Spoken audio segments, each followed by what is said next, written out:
Hey there, welcome to Sleepy History Secrets, the channel where history gets weird, but the voice stays calm. Tonight we're travelling back to the very first story ever written, a tale pressed into clay nearly 5,000 years ago, by people who thought memory could be made permanent if you just carved it deep enough. It's the story of a king who had everything: strength, power, beauty, and apparently zero self-awareness. A man who built the world's first great city, ruled it terribly, lost his only friend, and then tried to bargain with eternity. In the process, he discovered something we're still trying to learn, that you don't become immortal by never dying, but by being remembered at all. But before we begin, take a quiet moment to like the video or subscribe, only if you truly enjoy falling asleep to humanity's bad decisions. And if you're still awake enough, drop a comment with where you're listening from and what time it is for you right now. It's strangely comforting to know how many of us are awake at the wrong hour, each in our own little corner of history. Now, dim the lights, maybe let a fan hum softly in the background, and let's drift back, past the sound of typing, past the glow of your screen, to a cold museum hall in Victorian London, where a story long buried under sand was about to speak again. You find yourself in a dimly lit room filled with glass cases and dust, the British Museum around the winter of 1872. It smells faintly of old paper and lamp oil, and the air has that quiet weight that only ancient things can hold. A young man named George Smith, a printer's apprentice turned self-taught Assyriologist, is hunched over a fragment of clay no bigger than your hand. On its surface, a maze of wedge-shaped impressions glimmer under the lamp. It looks like nothing, just scratches in mud. But to Smith, each mark is a voice from a civilization older than every Bible in England combined. He traces the symbols with a trembling finger. They describe a boat, a storm, a god warning one man to build an ark, and a dove released into silence. Then he realizes what he's reading.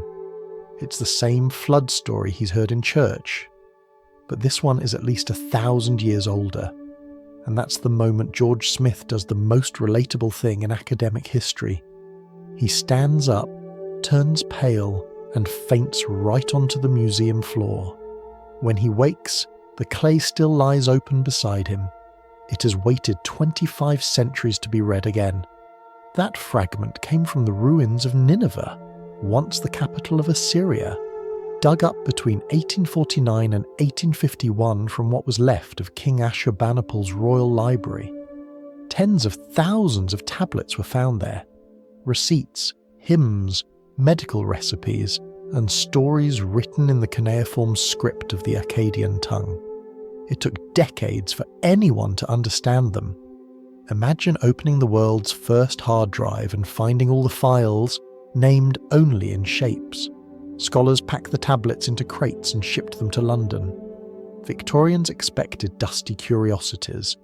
What they got was an existential crisis. The world's oldest literature, hidden for millennia beneath the sands of Uruk, was suddenly whispering stories that predated scripture and sounded suspiciously familiar. Theologians shifted uncomfortably in their pews. Newspapers called it the flood before Noah. The public was thrilled, confused, and slightly terrified because the universe had just grown older than anyone's comfort zone.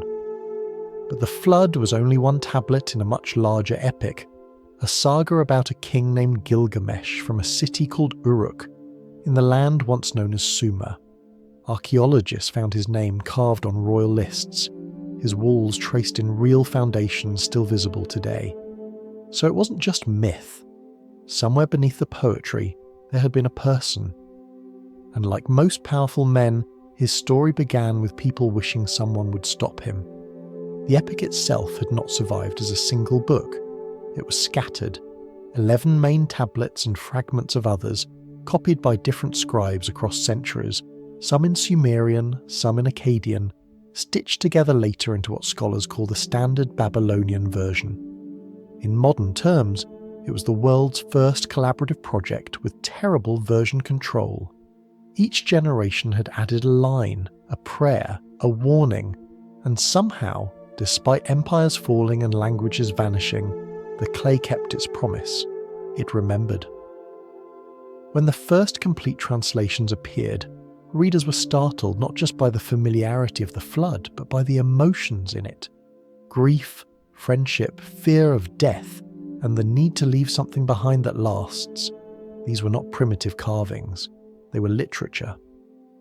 And suddenly, the world had to accept that civilization hadn't started with Greece, or Rome, or even Genesis, but with people who lived where the Tigris and Euphrates met, who looked at death and decided to write something permanent about it.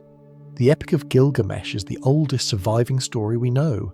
It tells of a tyrant who ruled too hard, a wild man who taught him compassion, a friendship that broke the world open, and a long, sorrowful search for immortality that ended exactly where it began. It's about cities, gods, floods, and dreams. But mostly it's about us. Humans who build, destroy, and build again, hoping someone will remember our names when the clay has cooled. In that London hall, George Smith may have fainted, but the story woke up. It rose out of the tablet like a ghost stretching after a long sleep, ready to be read, to be told, and to start all over again. And so, before you drift off, just picture that single piece of clay, silent, fragile, older than any language you speak, holding the first time someone ever asked what it means to live forever. The lights dim in the museum, and the next time you blink, you're no longer in London. You're standing at the gates of Uruk, and the king is already waiting. You stand at the edge of a river whose name sounds like breathing. The Tigris hums on one side, the Euphrates on the other, and between them rises Uruk, the city that decided the wild world wasn't good enough. Its walls shimmer in the heat like long baked ribbons of sun. You can almost smell the wet clay drying as workers slap it into place. Each brick bears a stamp, the name of the king. Because power even then came with branding. Uruk is enormous for its time, larger than any other settlement in the known world. Its streets are planned with purpose. Temples, markets, storehouses, and a ziggurat that climbs toward the sky as if daring the gods to notice. In the courtyards, people trade barley, beads, and stories. Every transaction leaves an echo in clay. To buy grain, you press a symbol. To pay taxes, another. And so, one tiny triangle at a time, writing begins. Not for poetry, not yet, just for receipts. Humanity invented language to argue about bread. But something happens when you start recording your debts and offerings. You realize you can record anything.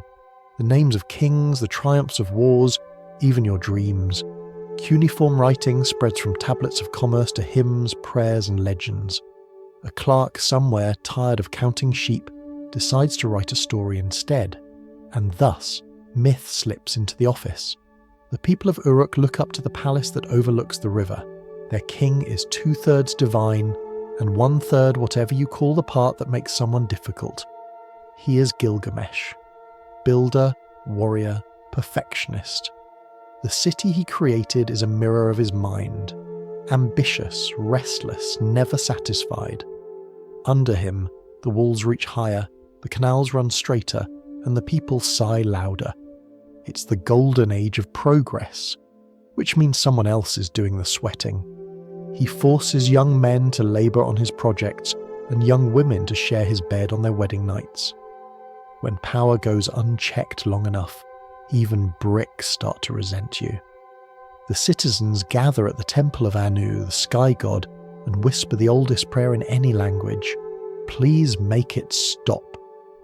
The gods listen, amused and mildly inconvenienced.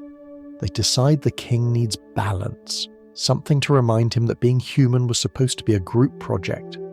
The goddess Uruk kneels by a riverbank, scoops up clay, and moulds it carefully. Her fingers press the first fingerprints of conscience. When she breathes onto it, the clay trembles, cracks, and opens its eyes. He is Enkidu, wild, hairy, and gloriously confused. He runs with gazelles, drinks from rivers, and thinks cities are strange anthills that shout too much. Animals follow him as if he's the world's most earnest tour guide. He doesn't know words yet, but he knows freedom. And for a while, that's enough. Then one day, a trapper sees him and panics. The wild. Man is ruining his business by freeing the animals. So he runs to the city and tells Gilgamesh, "There's a creature out there as strong as you." The king smiles the dangerous smile of someone who hears the word equal as a personal insult.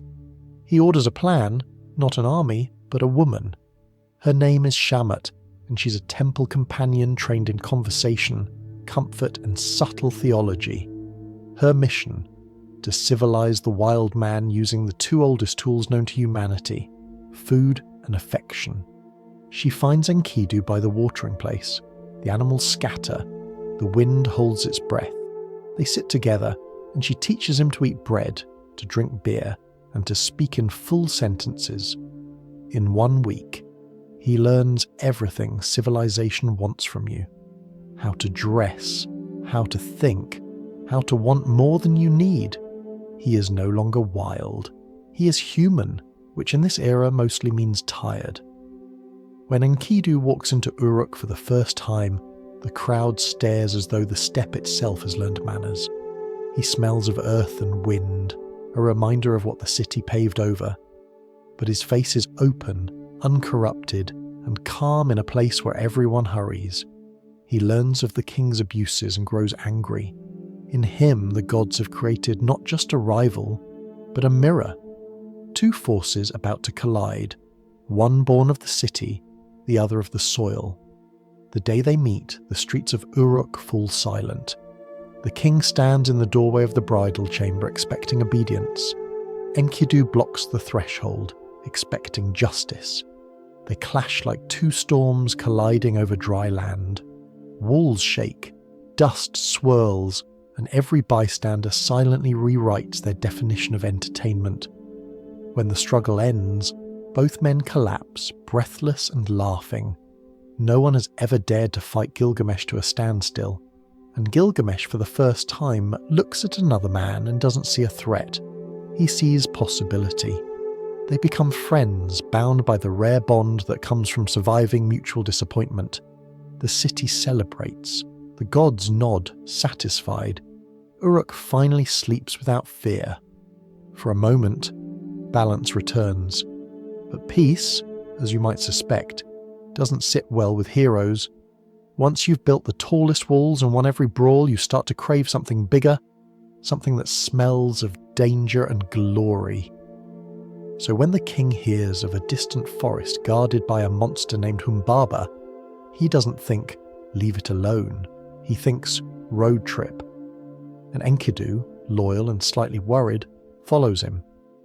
For now, though, you can imagine the city quiet again. Torches flicker along the wall tops. The river murmurs beside the gate. Inside the palace, the two friends sit together. A king who has finally found humility, and a wild man who has found meaning.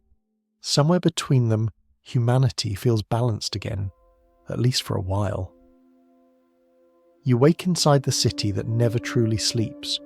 Uruk hums like a living engine of ambition, its people busy, its walls restless under the weight of pride. And at its centre sits the man who built it, Gilgamesh, 2/3 god, 1/3 human, and entirely too much. The scribes never quite explain the mathematics. Maybe divinity isn't meant to divide neatly. But the meaning is simple enough. Gilgamesh was close enough to the gods to be powerful, and just human enough to cause trouble. You can picture him at dawn, pacing the roof of his palace while the city below yawns and stretches. He looks over everything, the walls, the temples, the river, the markets, and feels that uneasy hunger that comes when perfection still isn't enough. He orders another tower built, though no one asked for one, another festival planned, though no one can afford it, another young bride summoned, though her husband waits helplessly at the door. His soldiers stand guard with eyes that never meet his. His masons carve his name into every block of stone because no one wants to be the first to stop. Uruk belongs to Gilgamesh the way a harp belongs to a musician who plays too loudly. The gods, watching from the warm haze above, sigh the way teachers sigh at clever students who have learned the wrong lesson. A god is meant to rule through harmony. Gilgamesh rules through exhaustion. So the gods meet and decide to send him a lesson, but instead of thunder or plague, they choose something more effective: company. Someone to stand beside him, someone to remind him what he has forgotten, that strength without empathy is just noise, and thus, in the wilderness, the goddess Uruk shapes a man from clay. She presses her fingers into the mud, and her thumbprint becomes a heart. She whispers a name, Enkidu, and breathes life into the first moral correction ever issued. While Gilgamesh conquers hearts and walls, Enkidu runs barefoot through grass taller than his shoulders. He drinks from the same stream as gazelles and sleeps beside lions without fear. He is what people once were before they decided fences were progress. His hair tangles in the wind. His laughter scares the birds. Civilization is a rumour he has never heard. When a trapper finds him freeing the animals from the snares, he does what any small business owner would do when faced with divine interference. He complains to management. He rushes to Uruk and warns the palace. A wild man is out there, powerful as a god and clearly bad for the economy. Gilgamesh listens with a mix of curiosity and pride. At last, a rival, and perhaps a mirror. He calls for Shamat, the temple woman, to go and meet this creature. Her name means the joyful one. She wears dignity like a veil and patience like armour. She is not a warrior, but she will fight a different battle, the civilizing of innocence. When she finds Enkidu at the river, the animals scatter, but she stays. She sits beside him in the sun and speaks softly, offering bread, beer, and a kind of warmth no wind can teach. He tastes bread and realizes that food can have purpose beyond survival. He drinks beer and discovers the quiet confidence of laughter. He listens and his tongue learns words. The wildness in him softens, not because he is tamed, but because he understands. By the end of 7 days, he stands upright in a way that feels new. He looks at the horizon and sees not endless space, but the possibility of belonging. When he arrives in Uruk, people stare, some with awe, some with fear. To them, he's both familiar and foreign, a reminder that humanity is only half removed from the wilderness. He walks the streets and senses the tension in the air. The people tell him their stories of the king who never rests, who uses the city as a stage for his own reflection. Enkidu listens, then nods. He understands what the gods have asked of him. He waits at the door of the palace, his massive arms folded, the smell of earth clinging to his skin. Inside, drums beat to announce another royal decree, another night of indulgence disguised as ceremony. When Gilgamesh appears, the crowd parts like reeds in wind. Enkidu steps forward and blocks the way.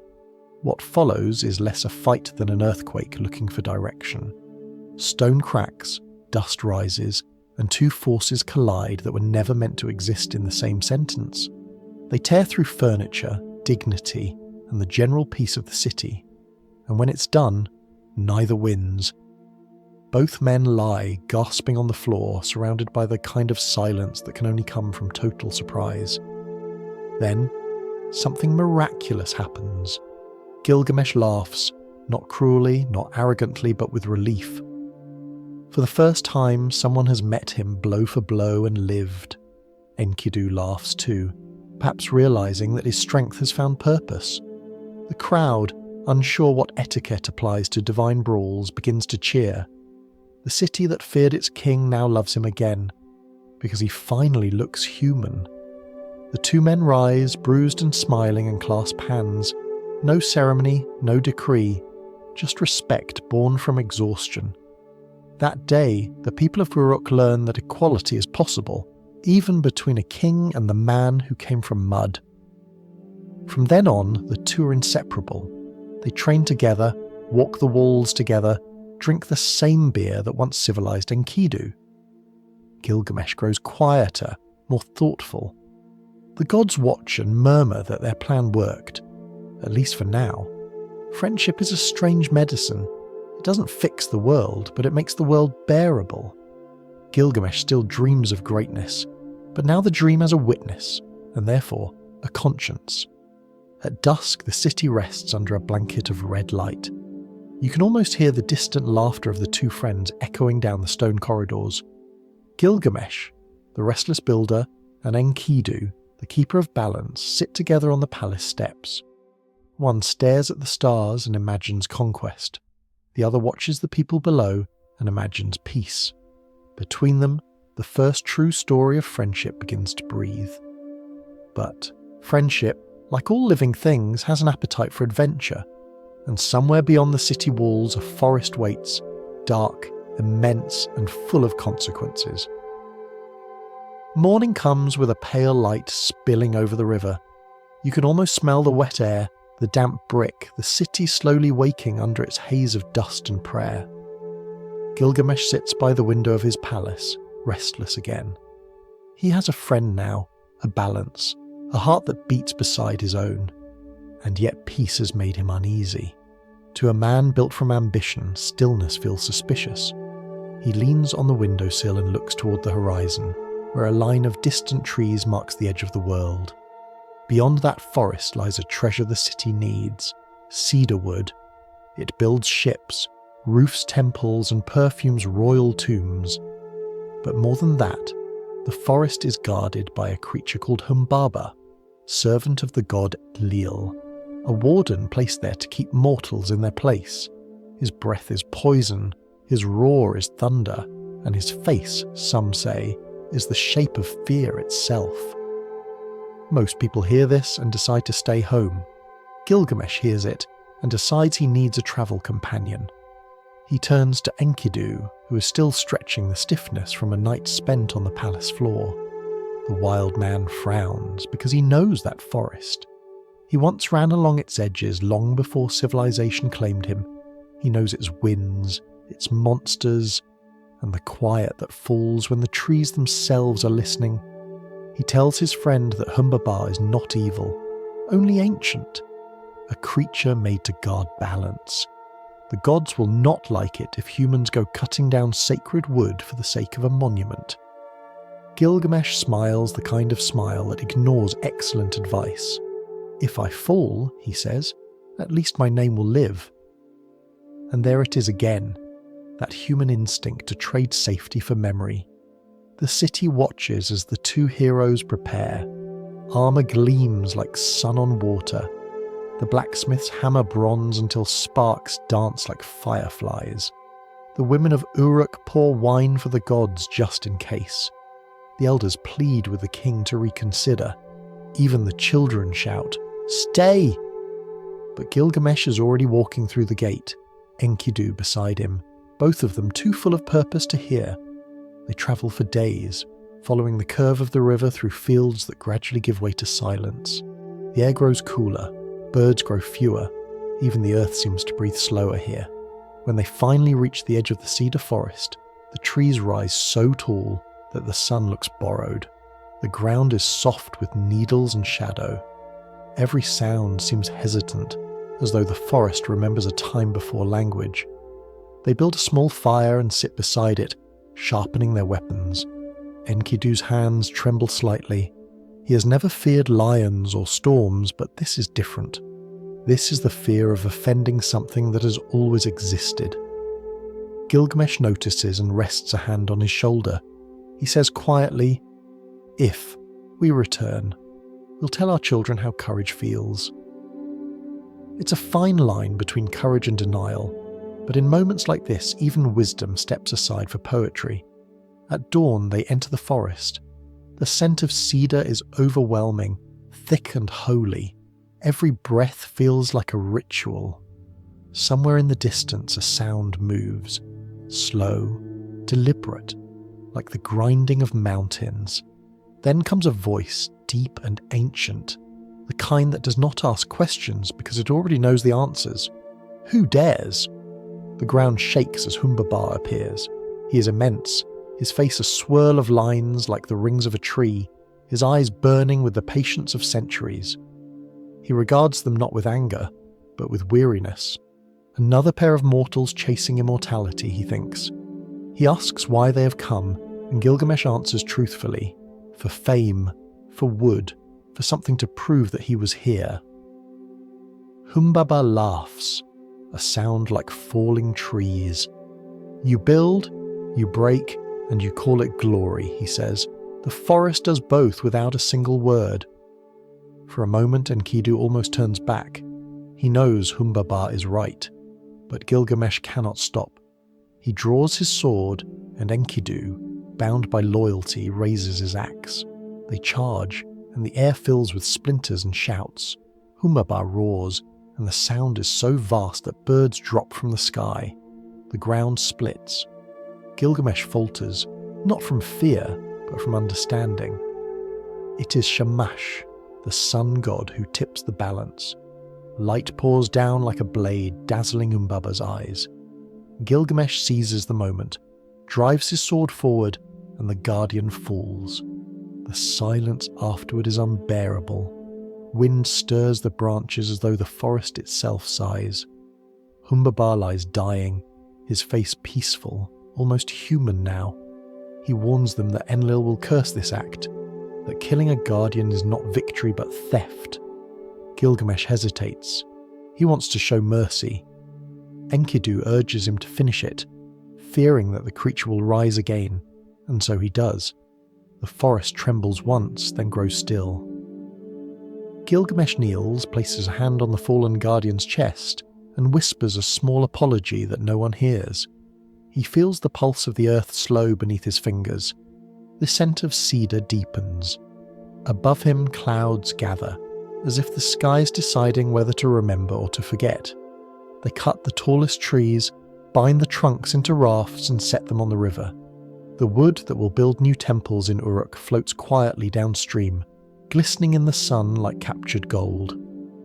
Gilgamesh stares at the horizon, proud but uneasy. Enkidu, silent beside him, knows that somewhere in the heavens, a god has just added their names to a list.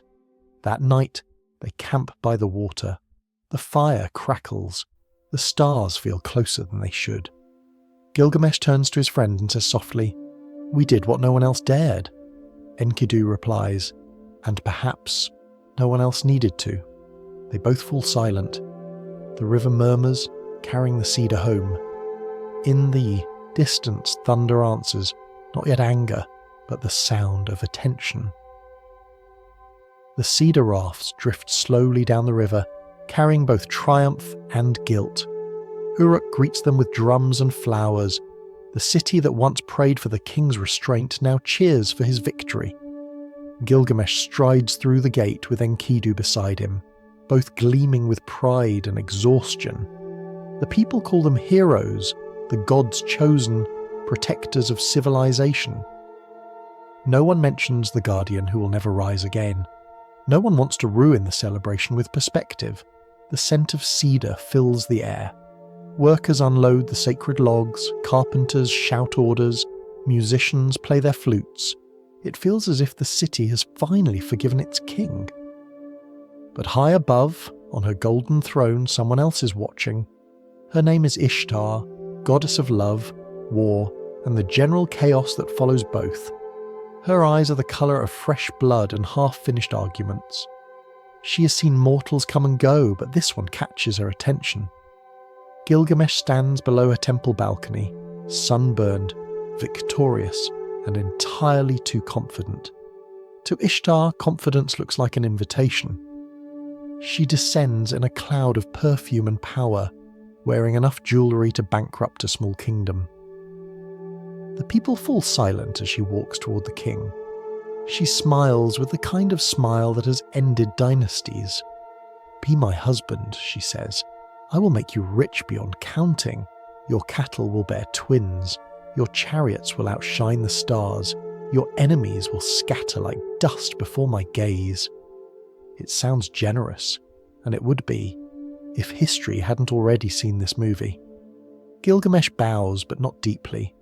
He thanks her for the honour and politely declines, and then, disastrously, he explains why. He lists her previous lovers, each one more tragic than the last. The shepherd she turned into a wolf, the gardener she cursed into a cripple, the bird she broke for singing too sweetly.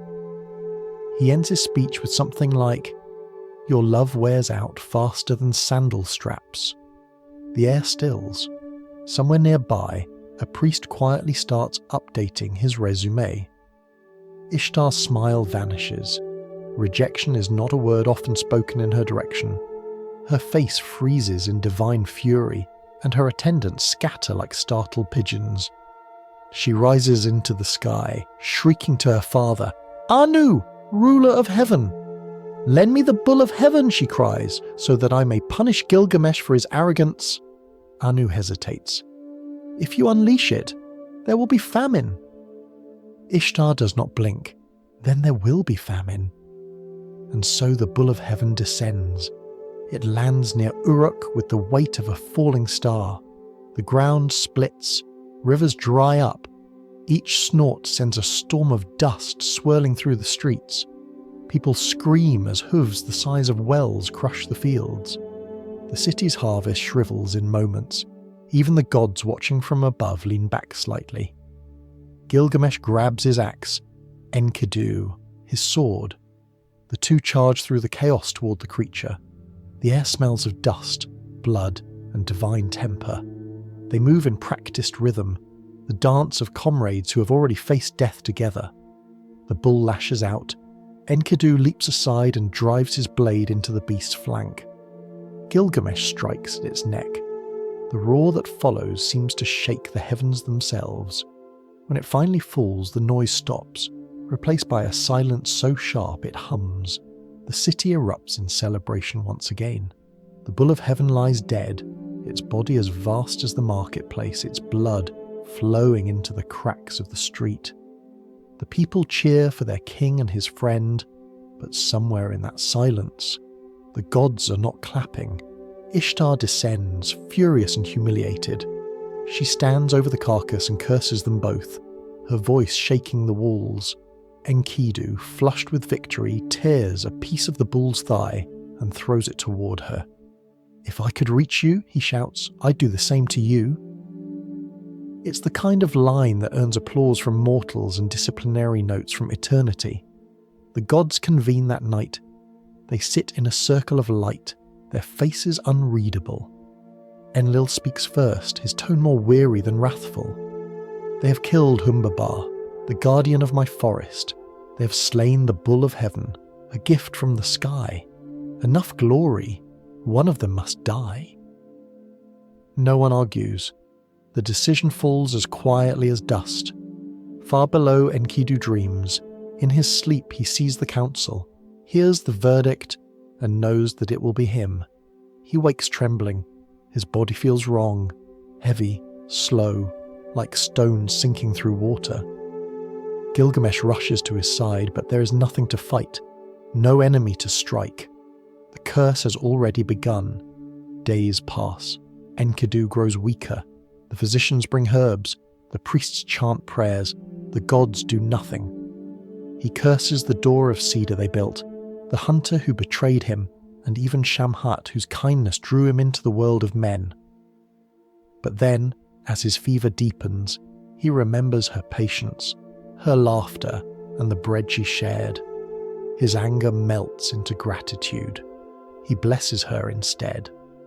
Gilgamesh sits beside him through the night. Outside, the city celebrates the victory that has already cost them more than they know.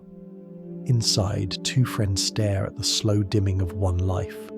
When dawn comes, Enkidu whispers, "I dreamed of the underworld. It is a house of dust where kings and slaves eat clay together. No light, no breath, only memory." And then he's gone. Gilgamesh does not move for a long time. The room feels colder than the desert outside.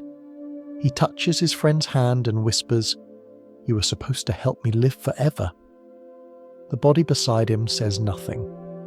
When the servants finally enter, the king is still there, staring into the air as if trying to see what Enkidu might be seeing now. Later they will carry the body to the river and lay it on a bier of cedar, the same wood that began this chain of victories. The priests will chant, the people will weep, and the gods will watch in silence. Somewhere above the city, Ishtar's laughter fades into the wind, and the sound that replaces it is softer. The heartbeat of a king who has just learned what fear truly feels like. The city of Uruk falls quiet. The festivals end, the drums stop, and the scent of cedar fades into something more like smoke and regret. Enkidu is gone, and Gilgamesh, who once filled every street with his voice, wanders the palace without speaking. His crown gathers dust beside him. The servants avoid his eyes. A ruler who once conquered forests now struggles with the weight of a single absence. He has not eaten for days. The hearth burns low, its ash soft and grey. In the silence he hears things he never noticed before. The scratch of insects in the corners, the breathing of guards outside the door, the faint hum of wind through stone. Every sound feels like a reminder that something still moves when it shouldn't. He lies down beside his friend's body, unwilling to let go. The priests beg him to release the dead to the gods, but he cannot. He touches Enkidu's arm and whispers, "How can I rest when you turn to clay before my eyes?" The skin beneath his hand is cool and firm, as if the body has already begun to return to the earth that made it. The smell of cedar and oil fills the room, the last luxury of a hero before decay. That night, sleep comes unwillingly. When it does, it arrives like a shadow leaning close. Gilgamesh dreams that he stands in a vast plain of dust. He sees Enkidu walking toward him, dressed in feathers, his face pale but peaceful. "There is no light where I am," Enkidu says, "only the whisper of wings and the taste of clay." Gilgamesh reaches out, but the wind scatters his friend's image, and he wakes, gasping, the sound of his own heartbeat pounding like a drum. He calls the council of elders, demanding to know where the soul goes when the body ends. No one can tell him. They quote hymns and prophecies, but none of them sound convincing to a man who has seen life vanish from the eyes of his friend. For the first time, Gilgamesh realizes that no amount of strength can protect him from time. The thought terrifies him more than any monster. Days turn into nights that refuse to end. He walks the city walls until dawn, tracing the grooves in the bricks. The same hands that built them now tremble. He touches the carvings that bear his name and feels the irony. Even his name will outlast him. The idea should comfort him, but it doesn't. To be remembered is not to be alive. He calls to the gods for answers, but they are silent, perhaps out of pity, perhaps out of disinterest. The priests tell him that Enkidu has entered the underworld, where kings and peasants sit side by side eating the dust of memory. Gilgamesh listens, then turns away. If there truly is a place where the dead sleep, he decides, he will find it. And so begins the world's oldest story of a midlife crisis, the quest for immortality. He dresses not as a king, but as a wanderer. He takes off his jewels, his crown, his silks, and wraps himself in animal skins. The guards at the gate bow as he passes, though they do not know whether they are bowing to a king or a ghost. He leaves Uruk behind, its towers fading into the morning haze, and walks into a wilderness that no map dares name. The sun blazes by day and the stars freeze by night. He drinks from streams when he can, sleeps under trees when he must, and talks to no one but himself. The king who once ruled a city now answers only to hunger and fear. The world is vast and indifferent, and every path seems to lead back to loss. One evening, as he rests by a dried riverbed, he meets a group of hunters who stare at him with pity. They see not a hero, but a man unwashed, unshaven, eyes haunted. They offer him bread and ask where he is going. To find Utnapishtim, he says, the one who never died. The hunters exchange nervous looks because everyone has heard the name, but no one believes it. They tell him that Utnapishtim lives beyond the twin mountains where the sun rises at the edge of the world. To reach him, one must cross the waters of death, and none who cross ever return. Gilgamesh thanks them, eats the bread in silence, and continues. The journey becomes a blur of dust and thought. He walks until his sandals fall apart, until even his shadow seems tired of following. Each night he dreams of Enkidu, sometimes laughing, sometimes calling from a place he cannot reach. Sometimes he dreams of Humbaba, still guarding the trees they cut down, his eyes full of forgiveness that hurts more than any curse. At dawn, he wakes with the taste of dust in his mouth and the ache of longing in his chest. He no longer remembers what home smells like. One day he climbs a barren hill and looks down upon the sea. The waves gleam like molten bronze, stretching endlessly toward the horizon. Somewhere beyond that horizon, he believes, lies the secret of eternity. He whispers to himself, "If death must come, let me meet it awake." A voice answers, carried on the wind, not divine, not human, just the ordinary voice of the world reminding him that everything living eventually returns to silence. Still, he keeps walking. The air grows colder. The land becomes jagged and dark, full of echoes. Every step feels like walking through the body of an old god turned to stone. In the distance, two mountains rise like gates carved for the sun itself. They are called the Mountains of Mashu, and behind them waits the next test. Gilgamesh stands at their base and stares upward. The peaks vanish into cloud. At their entrance stand two beings whose bodies are human, but whose faces are scorched with light. Guardians of the dawn, half scorpion, half memory. Their eyes blaze like molten gold. The journey has brought him, here, to the edge of the known world. Beyond this point, the earth ends, and the darkness of the gods begins. He takes a slow breath, feels the cold wind crawl through his hair, and steps forward. You stand before the twin peaks of Mashu, mountains so tall that their tops vanish into the colourless dawn. The air here feels thin, stretched between light and darkness. The ground beneath your feet hums faintly, as if the earth itself is breathing. These are not ordinary mountains. They are the gates of the world, the place where the sun enters and leaves each day. And guarding the threshold are beings older than memory, half human, half scorpion, their faces carved from the first light of creation. Gilgamesh approaches them cautiously. His clothes are torn, his face hollowed by sleeplessness, but his eyes still burn with purpose. One guardian raises its head, and the sound is like a door opening in the sky. "Who are you?" it asks, "that walks the road of the gods?" The question is simple, but the air trembles with it. Gilgamesh answers truthfully, "I am the king of Uruk. I have lost my friend to death, and I seek the secret that might defeat it." The guardians study him for a long moment.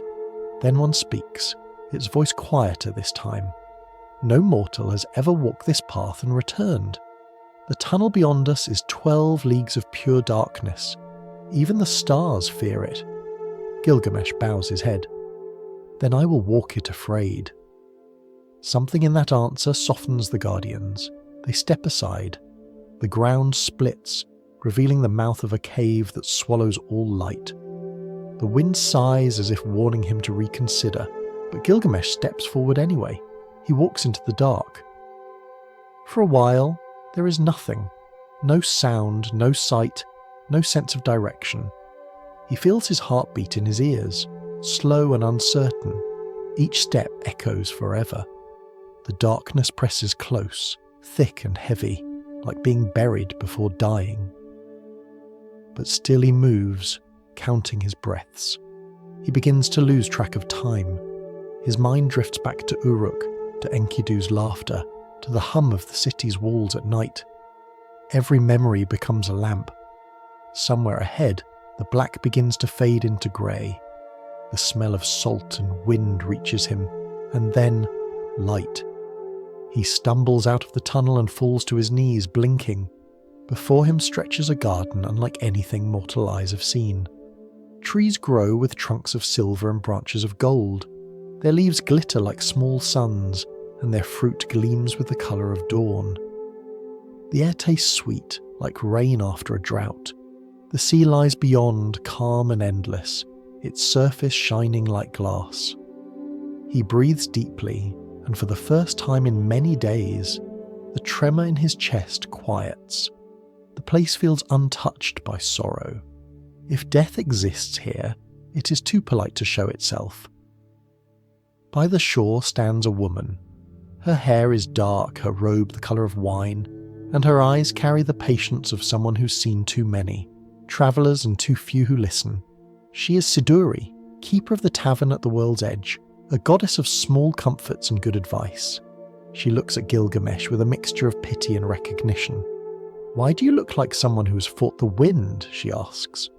Gilgamesh answers, "Because I have. My friend is gone, and I would rather find the secret of life than wait for death to take me too." Siduri sighs. "The gods kept immortality for themselves. For mortals they gave something smaller, the chance to enjoy what you already have. Eat bread, drink wine, love your wife, cherish your child, work, rest. That is the portion of humanity." He shakes his head. "I cannot rest until I find Utnapishtim, the man who never died." Siduri studies him for a long time. She knows that no amount of gentle wisdom will turn him back. Finally she nods. "Then you must cross the waters of death, but only one can take you there, Ushanabi, the ferryman. Find him at the far shore." She pours him a cup of beer. It's warm, bitter, and strangely comforting. "Drink this," she says.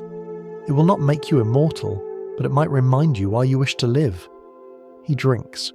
The taste reminds him of home, of the laughter that used to echo through Uruk streets, of Enkidu's grin over a shared jug. The warmth spreads through his chest like memory returning. When he sets the cup down, Siduri is already looking away, as if she knows the conversation is over. Gilgamesh thanks her, bows, and continues along the shore. The sea stretches before him like a mirror reflecting the sky's indifference. He finds the ferryman mending a boat of stone. Urshanabi's eyes are sharp, his face lined by the salt wind. Gilgamesh tells him what he seeks. The ferryman studies him silently, then gestures to the sea. "This is not a river you can swim. The water itself kills what it touches. If you wish to cross, you must build poles, one for each length of the journey. Cut trees from the forest and shape them yourself." So Gilgamesh works. He cuts the trees, strips the bark, and carries the poles to the shore. His hands bleed, his shoulders ache, but the rhythm of labour feels like prayer. When at last the boat is ready, they push off into the water. The sea is silent. The air feels thick, as though the world has paused to watch. Each time the boat slows, Gilgamesh plants another pole, pushing them forward. One by one, the poles disappear into the depths. When the last one is gone, the far shore glimmers faintly ahead. Ushanabi nods toward it. Beyond that line of light is the land where Utnapishtim dwells. He will not be what you expect. Gilgamesh says nothing. His hands are blistered, his throat dry, but hope burns quietly behind his ribs. The boat slides through the final stretch of water, and the world seems to hold its breath. He steps onto the shore, and the ferryman calls out softly, "Remember, even gods grow old in their stories. Be careful what you ask for." Gilgamesh walks toward the light. Behind him, the sea closes again, smooth and endless. The air on this shore feels different, older, heavier, as though the wind itself remembers things it would rather forget. The land is silent except for the slow wash of waves against stone. Somewhere ahead, a small house sits alone, built of mud and reeds, simple and timeless. It looks like a fisherman's hut, but it stands at the end of the world. Gilgamesh walks toward it, his steps unsteady after so many days at sea. He expects to find a monument or a god. What he finds instead is a man who could pass for anyone's grandfather, thin, grey-haired, and quietly amused that someone has come all this way. "I am Utnapishtim," the man says, his voice dry as the wind. "And you, traveller, look like someone who has been chased by more than weather. Gilgamesh bows. I seek the secret of life without end. I was told you know it. Utnapishtim nods slowly. I know it, yes, but it is not a secret anyone can use twice. He invites the king to sit beside him on a mat of woven palm leaves. The sea glitters quietly in front of them. Gilgamesh waits, and the old man begins his story, a story so ancient that even the gods tell it in whispers. Long ago, Utnapishtim says, the world grew noisy. People built cities, sang too loudly, quarrelled too often. The gods, who love silence more than prayer, grew tired. They decided to wash the earth clean. He looks out toward the sea as he speaks. The water seems to lean closer, listening for its own memory. One of the gods, Ea, took pity on me, he continues. He whispered through a wall of reeds, telling me to build a great boat. I did as he said, not because I was wise, but because I was afraid. I gathered my family, the craftsmen, and the seed of every living thing. When the flood came, it was no rain. It was the sky itself breaking open. For 7 days and nights the water raged, swallowing mountains, houses, and all the noise of men. He pauses. The wind rustles the reeds nearby like an echo of that long-ago storm. When the sun finally returned, the world was silent again. I released a dove. It flew, then came back. I released a swallow. It returned too. Then I sent a raven. It saw dry land and did not return. We disembarked, offered sacrifice, and the gods, seeing what they had done, wept. Gilgamesh listens, hardly breathing. And they made you immortal. Yes, Utnapishtim says softly. They did. Enlil touched my forehead and said, you and your wife shall live at the mouth of the rivers. We have lived here since, far from men, forgotten by time. He looks at Gilgamesh with tired eyes. You seek what cannot be given again. Death belongs to the living. If every man were like me, the world would rot under its own memory. But Gilgamesh will not accept it. If the gods once granted it, they can grant it again. Test me. Let me prove I am worthy. Utnapishtim sighs. Very well. Stay awake for 7 nights. If you can conquer sleep, you may begin to understand how to conquer death. Gilgamesh agrees, confident. He sits cross-legged, straight-backed, eyes open. But the journey has hollowed him. The sound of the waves becomes a lullaby. Within moments his head droops and sleep takes him completely. Utnapishtim's wife watches with a smile, both kind and sad. He is mortal, she says. Why test him so harshly? Her husband replies, because it is better to fail knowing the truth than to chase lies forever. When Gilgamesh wakes, the sun has moved 7 times. Before him lie 7 loaves of bread, each one baked by Utnapishtim's wife at dawn each day. One fresh, one stale, one crumbling, one gone to mould. The passage of time sits on the mat beside him, undeniable and ordinary. He touches the bread and bows his head. I fell asleep, he whispers. Utnapishtim nods. You did, as do all mortals. Sleep is the cousin of death, gentle, constant and undefeated. For a long while they sit in silence. The sea sighs and gulls circle overhead, their cries thin and far away. Finally, Utnapishtim's wife speaks again. Give him something for his courage. He has travelled farther than anyone should. Her husband considers, then turns back to Gilgamesh. There is one thing. At the bottom of this sea grows a plant. Its thorn will prick the hand, but it restores youth to those who eat it. Dive deep, bring it up, and perhaps it will give you what you seek. Hope stirs again. Gilgamesh thanks them both, strips off his tattered skins and ties stones to his feet. He dives into the water. The cold strikes him like memory, sharp, total, unrelenting. Down he goes, through layers of silence, until his hands close around the plant. He cuts it free, the thorn pricking his palm, and rises back through the blue. When he breaks the surface, he gasps, clutching the plant to his chest like a child. Utnapishtim smiles faintly. You have found it, but remember, what the gods give easily, they often take back with interest. Gilgamesh laughs for the first time in months. Then I will share it with my people. The old shall be young again. He climbs into the boat, his heart bright with triumph. Ushabti turns the vessel toward home. Behind them, Utnapishtim and his wife fade into the glare of sunlight, as though they were never there. Days pass. The wind is kind, the sea calm. The plant lies wrapped in a cloth at Gilgamesh's feet, glowing faintly with the colour of dawn.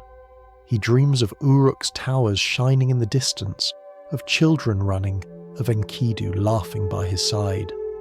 The ache inside him begins to ease. One evening, as they rest by a quiet spring on the way home, Gilgamesh steps into the water to bathe. The air is warm, the reeds hum softly. He sets the plant on a rock beside his clothes. A snake, drawn by the scent of life, slips out from the shadows and swallows the plant whole. Its skin peels away, shining new. When Gilgamesh turns back, he sees the empty rock and the gleam of scales vanishing into the grass. He stares for a long moment, then sits down and laughs, not bitterly, but gently, as if he finally understands the joke the universe has been telling all along.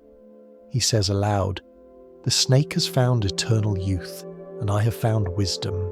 Perhaps that is fair." He looks toward the road home, the walls of Uruk waiting beyond the horizon, and begins to walk. The palace is quiet. The same walls that once shook with festival drums now echo only the soft scrape of wind against stone. In the hall where torches once burned, a single lamp flickers, its light thin and weary, as if even fire has lost its appetite. You can almost smell the dust gathering in corners, reclaiming what was once royal. Gilgamesh sits on the steps of his throne, though he no longer feels like a king. The crown beside him glimmers faintly in the dim light, untouched. He has returned from his journey, yet he moves like a man still walking.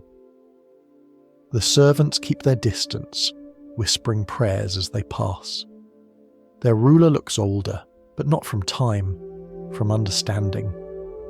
He runs his fingers along the carved armrest of the throne, tracing the grooves he once ordered into existence. Each line feels like a memory he can't quite remember. He hears Enkidu's laughter echo faintly in the air, the kind of echo that fades no matter how long you listen. The grief has settled now. Less a storm, more a quiet ache that refuses to leave. After a long silence, he stands, leaving the crown where it lies. He walks barefoot through the palace, past murals of his former victories. The painted soldiers still smile, frozen mid-triumph, unaware that the man who ordered their creation no longer believes in the meaning of victory.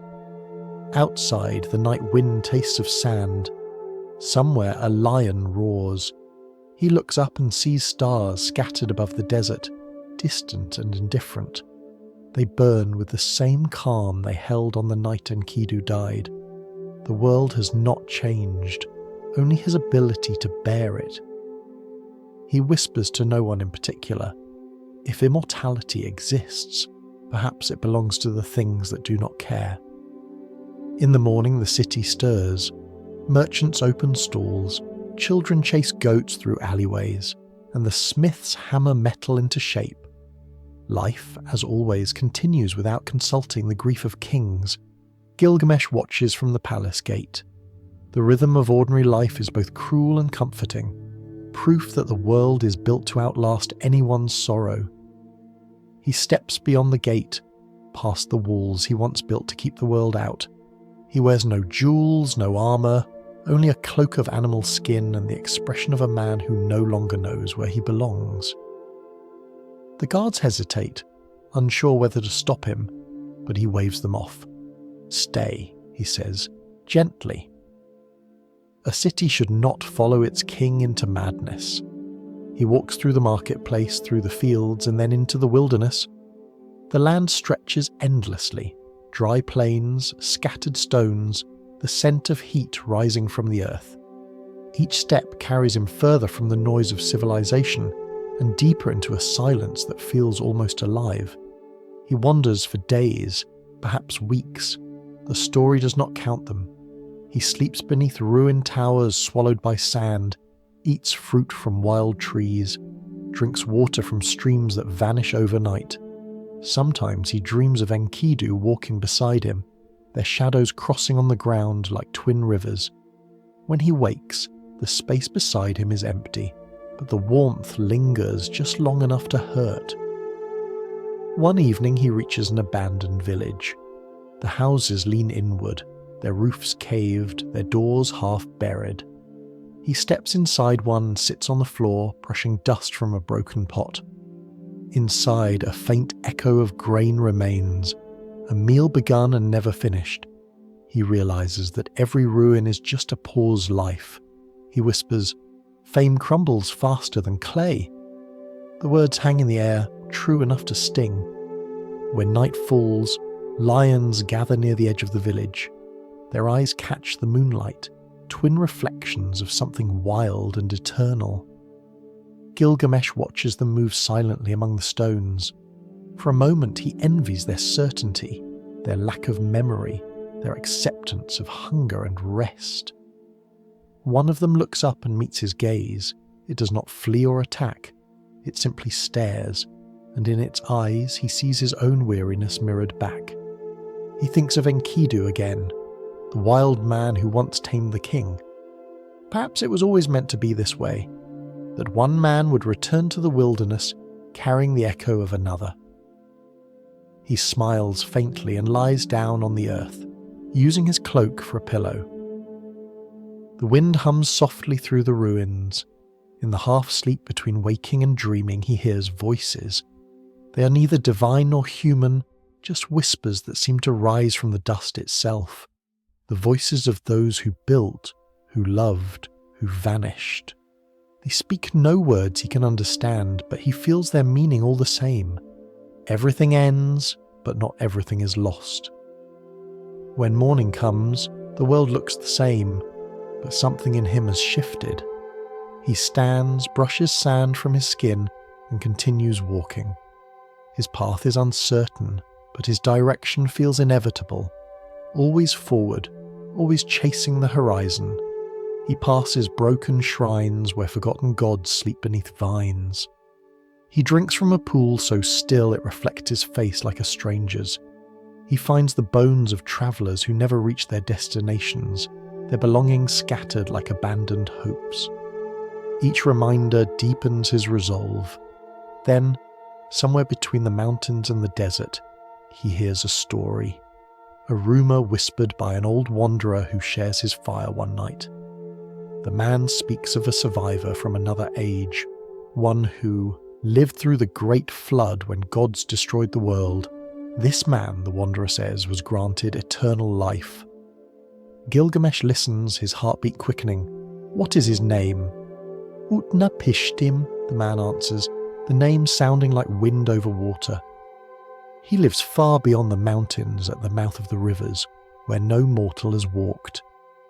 Gilgamesh stares into the fire, watching the embers drift upward like tiny souls. For the first time since Enkidu's death, he feels something like purpose, fragile, dangerous, but alive.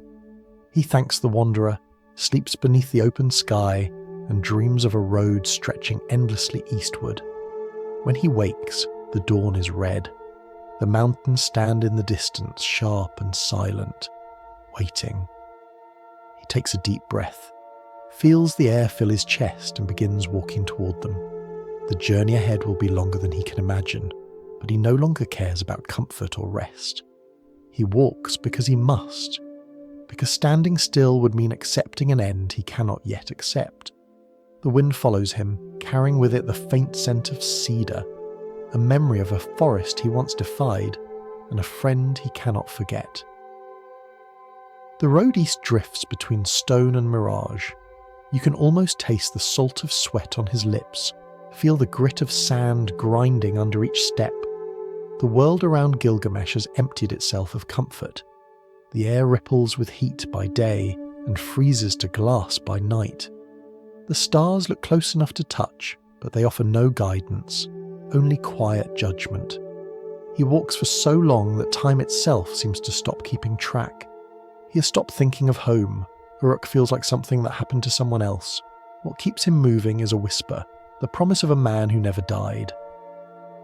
He crosses barren plains where the ground splits into veins of black stone. He passes hills where ancient bones lie exposed, bleached into the colour of cloud. Each ruin he finds has its own silence. He begins to understand that silence has more shapes than speech ever will. When he reaches the foothills, the wind changes. It grows colder, sharper, carrying the smell of minerals and storms. Ahead, the horizon lifts into shadow.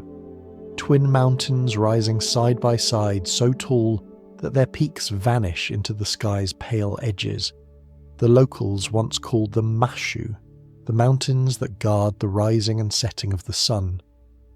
At their base stands a gate cut into rock, wide enough for the sky itself to pass through. The air around it hums faintly, as though the boundary between day and night breathes here. Gilgamesh steps forward, his animal skin cloak snapping in the wind. Then, out of the dim light, two shapes appear. Human, yet not. Their torsos gleam like bronze, their tails curl behind them like scorpion stingers. Their eyes glow faint gold, neither cruel nor kind. They are the guardians of the sun's road. One raises its hand, and the voice that comes from it sounds less like speech and more like thunder learning to whisper. "Who are you?" it says, that walks toward the path of the gods. Gilgamesh bows his head. "I am the king of Uruk, 2/3 divine, 1/3 man, though the human part has grown heavier of late." The guardian tilts its head, the gesture almost amused. "Why come here, mortal king? No living man has walked this tunnel and returned." Gilgamesh answers, "Because my friend is dead, and I am not yet wise enough to accept it. I seek Utnapishtim, who has conquered death." I would ask him how. The guardians glance at one another. They have seen many mortals, but few speak so plainly. Finally, the elder of the two says, "The road you ask for runs beneath the mountains. It is 12 leagues long, a tunnel with no light, no sound, no breath. Even the sun must crawl through it each night to be reborn at dawn. Do you still wish to enter?" Gilgamesh nods. If that is where truth hides, then yes. The guardian steps aside. The stone gate grinds open with a sigh older than time. Darkness spills out like smoke. He takes a single step inside and the light disappears. The air is thick, almost physical. It presses against him from all sides. He cannot see his own hands. He counts his breaths, the sound loud in his ears. One step, then another. The floor beneath his feet feels smooth, worn by ages of passage, though no one has walked here in centuries. He moves forward, his sense of distance dissolving. Somewhere behind him, the gate closes. For a moment, he wonders if he has entered the afterlife by mistake. But then he remembers Enkidu's words in the dream. "There is no light where I am." This, he realizes, is the same darkness. The tunnel swallows time. Minutes feel like days. Days feel like moments. Sometimes he thinks he hears footsteps beside him, as if Enkidu walks again. Once, he feels a hand brush his shoulder, soft, reassuring, and when he turns, there is only air. He presses on. His thoughts blur. He wonders whether the gods created this darkness for punishment or protection. Perhaps both. Then, faintly, the black begins to thin. At first, it is only a hint, a suggestion of grey. Then comes sound, the low sigh of wind, the rustle of unseen leaves. He takes another step and light pours over him. He stumbles out of the tunnel, blinking. The air here is cool and bright, scented with salt and something sweet he cannot name. Before him stretches a garden, unlike anything mortal eyes have seen. The trees grow with trunks of silver and branches of gold. Their fruit glows faintly, red and blue like the first colours ever imagined. The ground sparkles with stones so clear they seem made of frozen rain. The sea lies beyond, smooth as glass. Everything is too still to be entirely real. Gilgamesh stands at the edge of the garden and breathes. The silence here is not the silence of death. It is the silence of perfection. He feels small and strangely comforted. By the shore stands Ki, a woman. Her hair is dark, her robe the colour of evening wine. She holds a jug in one hand, a cup in the other. When she sees him, she sighs, not in fear, but in recognition. "You've come far, mortal king," she says. "Too far, perhaps. What is it you seek?" He tells her his story of Enkidu, of the forest, of the bull, of the flood, and the endless walking that followed. She listens without interruption. When he finishes, she sets down the jug and says quietly, "You will not find immortality by chasing it. Sit, eat, and rest. The gods made life short so that joy would matter." He shakes his head. "I cannot stop. Not yet." She smiles faintly. "Then at least drink. The universe's deepest truth I have found is easier to bear with a little beer." He takes the cup. The drink is sweet, bitter, and alive, like memory itself. She nods toward the far side of the sea. There, beyond the water, lives Utnapishtim, the one who never died. A ferryman will take you across, though he may question your reasons. Gilgamesh bows, the taste of the beer still warm in his chest. "Thank you, goddess." "Don't thank me," she says softly. "Just remember what I said when the answer disappoints you." He walks along the shore, and behind him the sound of the waves swells, the same rhythm that once carried the ark through the flood.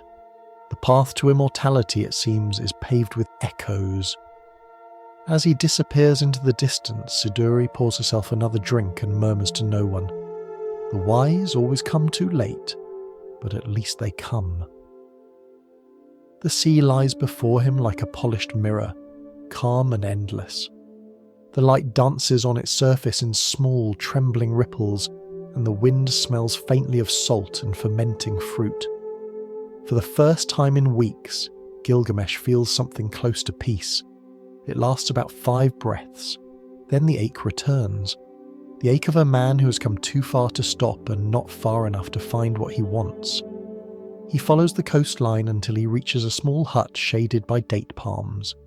The scent that drifts from it is unmistakable. Beer.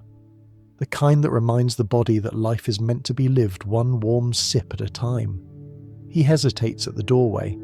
Inside, a woman hums softly to herself as she polishes a jar. She glances up, eyes steady, and speaks without surprise. "You must be the king who frightens travellers and argues with gods." Gilgamesh, who used to terrify armies, can only nod. "I seek the secret of eternal life." Siduri wipes her hands on a cloth. "You could start by washing your face." He laughs quietly, the first real laugh he's managed since Enkidu died. She points toward a basin, and he kneels to clean himself. The water turns cloudy with dust. When he looks up again, the woman is studying him with an expression that feels older than pity and younger than scorn. "You've walked the road of the dead and not learned the obvious," she says. "You're alive. That is the point." He frowns. "Alive means temporary." Siduri shrugs. "Everything good is." She pours him a cup from the clay jar beside her. The beer is dark and sweet, heavy with spice and smoke. He sips it carefully. It tastes like barley, sun, and forgotten afternoons. She watches him drink, then continues, her voice low and even. "When the gods made man, they kept immortality for themselves. They gave us short days and long memories instead. You cannot escape death, but you can choose how to meet it. Eat your bread while it's warm. Hold your child's hand. Enjoy your wife's laughter. Work when you can, rest when you must. Life is brief, but it is not small." Her words settle between them like dust. Outside, the waves break softly, each one sounding a little like agreement. Gilgamesh stares at the cup in his hand. "You sound like Enkidu." Siduri smiles faintly. Perhaps the gods keep recycling their best advice. For a while, they sit in silence. The air grows thick with the smell of yeast and salt. Somewhere beyond the shore, gulls cry like old men arguing. Siduri hums again, a tune older than language. For a moment, Gilgamesh thinks he could stay here forever, trading questions for rest. But the thought of Enkidu's still face pushes him up from the stool. "I thank you," he says, "but my friend still lies in the dust. I must find the one who never died." Siduri sighs. "Always the same. Ye heroes build walls against time and then complain when time climbs over them." She takes another sip of beer and points toward the horizon. "Beyond this sea lives Utnapishtim, the immortal one. You can't swim there. The waters are poisonous to life. They call it the waters of death. Only one man knows the safe path across, Urshanabi, the ferryman. You will find him mending his boat somewhere along this shore. But be warned, the journey is not for the living." Gilgamesh bows. "I have not been fully living for some time." He leaves the tavern. Behind him, Siduri shakes her head. "They never want wisdom," she mutters. "They only want directions." The path along the shore is lined with reeds that whisper in the wind. Birds watch from the rocks as if doubting that anyone would be foolish enough to walk this way. After some time, he sees a figure crouched by the water, shaping long planks into a hull. The man's skin is as dark as river clay, his eyes bright with the kind of patience learned only through eternity. "You must be Urshanabi," Gilgamesh says. The ferryman doesn't look up. "And you must be another man who doesn't know how to rest." Gilgamesh kneels beside him. "I was told you could take me to Utnapishtim." Urshanabi examines him for a long moment. "Many have asked. None returned." "I am not afraid." "Good," ferryman replies. "Fear is useless out there. The waters of death care nothing for courage." He gestures to the boat. "You'll need 100 poles, each as long as a man, cut from living trees. The water destroys what it touches, so you must push with fresh wood each time." Gilgamesh nods and sets to work. His hands are blistered, but he does not slow. The sound of chopping fills the air, steady and deliberate. Urshanabi watches quietly, saying nothing. When the 100 poles are ready, they carry them to the boat and push off. The sea's surface glimmers faintly.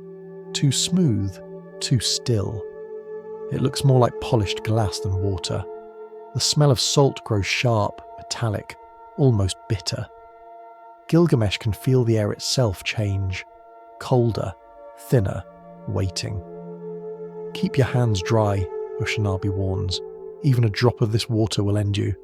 They move forward. Each pole goes into the water with a soft hiss, then floats away, blackened and dead. Pole after pole, league after league, until his arms burn and his breath comes in gasps. When the last pole is gone, Urshanabi gives him a long look. "Now we use our shirts," he says. "Hold it high and let the wind do the rest." The boat glides forward under its patchwork sail.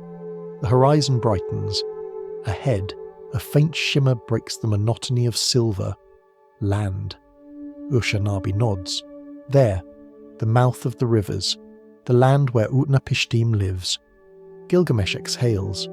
The sound is half relief, half disbelief.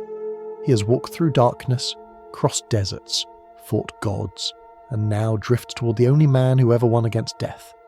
He looks back once at the long trail of floating poles behind them, each one a brief spark of effort already gone. They stretch into the distance like a wooden road to nowhere.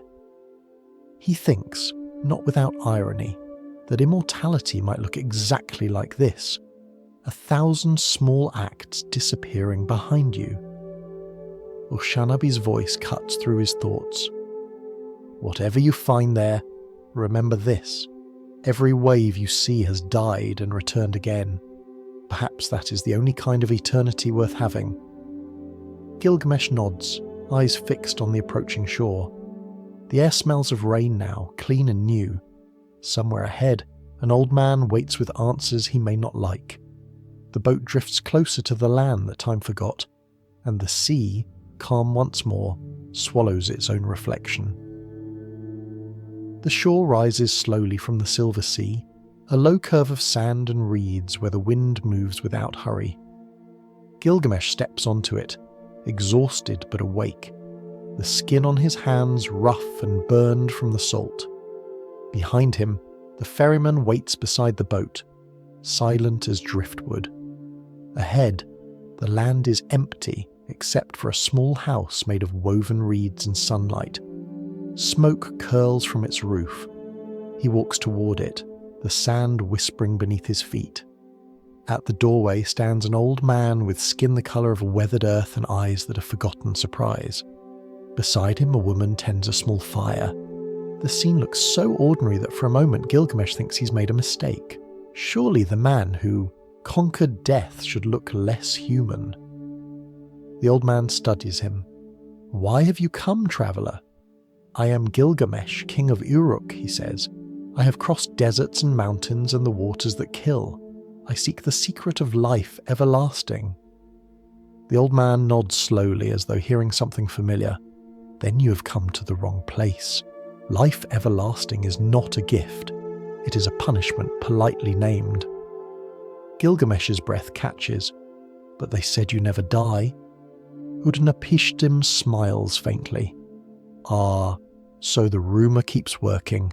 Sit, and I will tell you what really happened." He gestures to a mat beside the fire. The smell of roasted grain drifts through the air, and the sea murmurs just beyond the dunes. Gilgamesh sits, the firelight trembling over his tired face.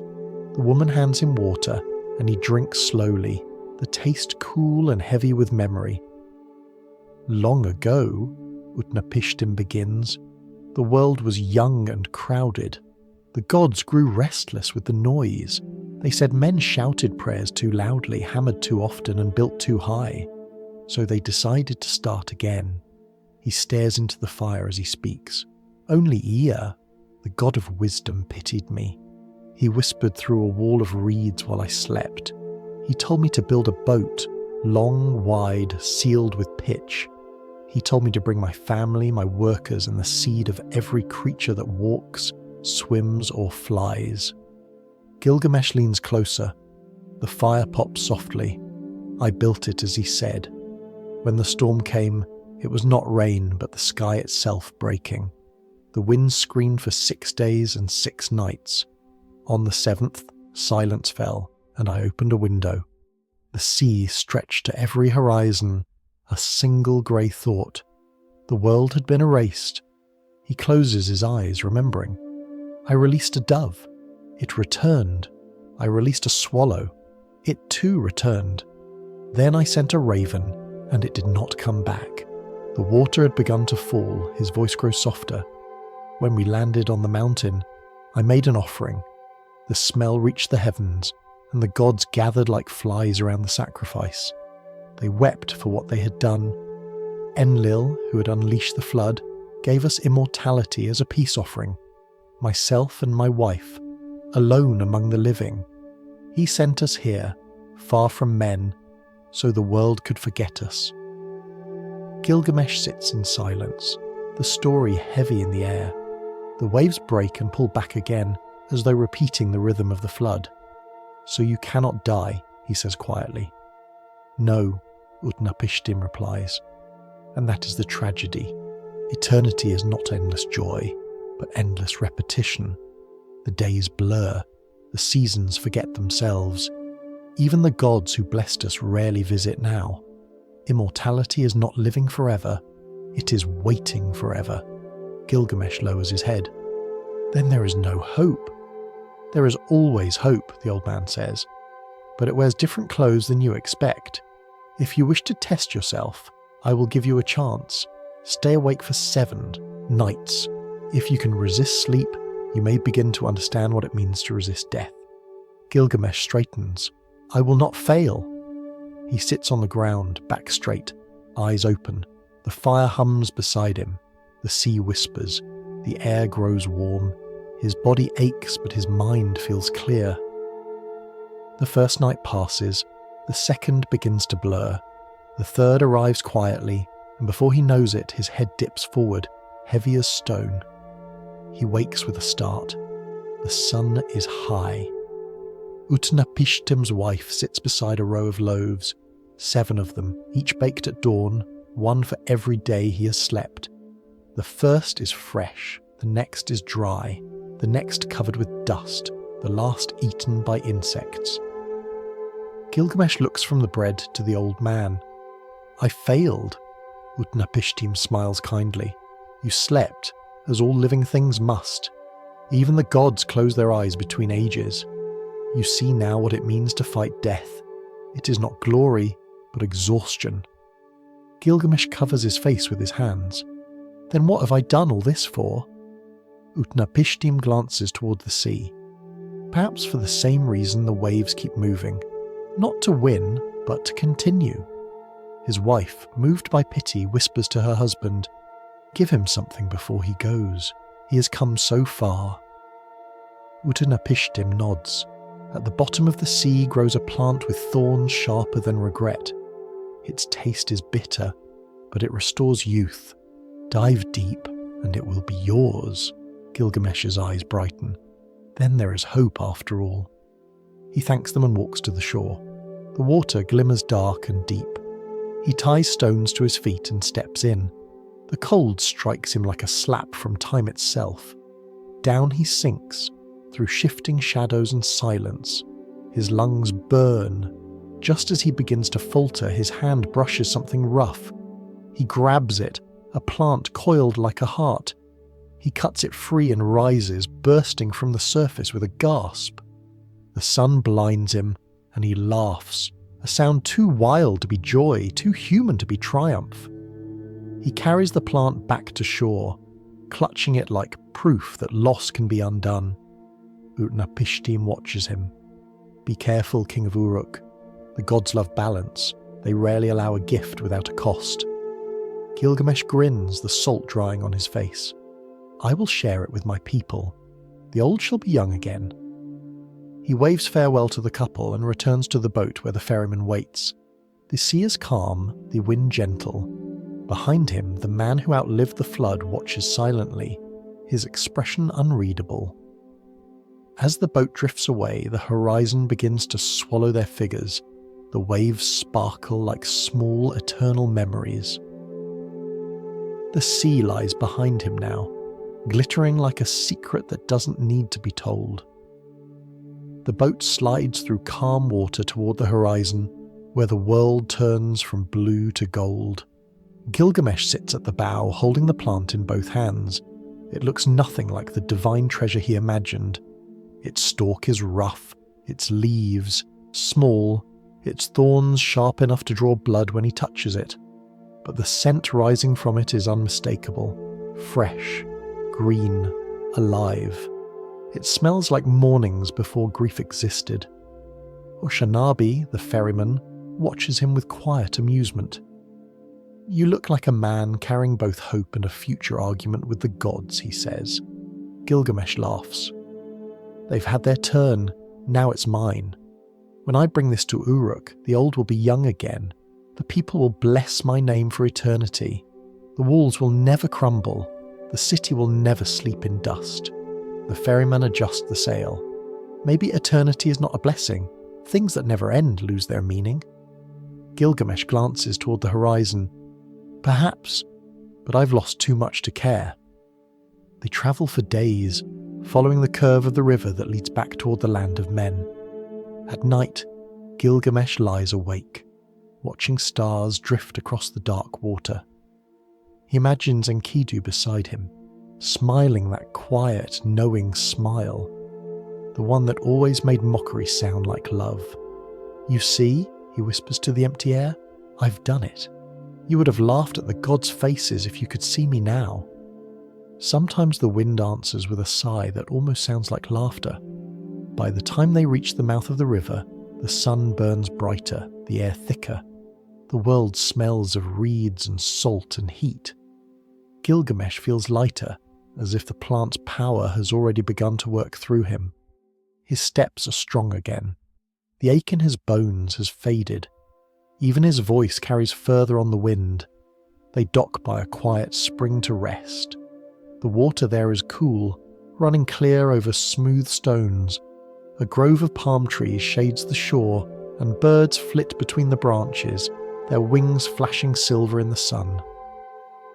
Gilgamesh sets down the plant carefully, wrapping it in a strip of his cloak. He kneels by the spring, cupping water in his hands. It tastes pure and bright, a small kindness after so many bitter miles. He washes his face and feels the dirt of the journey dissolve into the flow.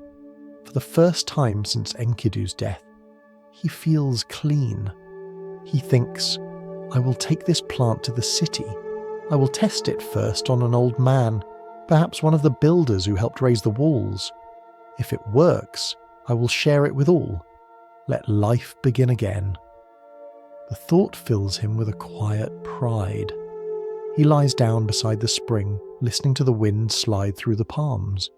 The warmth seeps into his body, and for the first time in what feels like centuries, his eyes grow heavy not with sorrow but with peace. He doesn't see the serpent at first. It moves through the reeds like a line of shadow, its scales shimmering faintly under the sun. It smells the plant, that bright scent of beginnings, and moves toward it. There is no malice in its motion, only hunger, the same hunger that lives in all creatures. When Gilgamesh wakes, the world is too quiet. He sits up and reaches for the bundle. The cloth lies empty. On the ground nearby, a faint trail winds toward the water, the mark of scales pressed into sand. He follows it to the edge of the spring.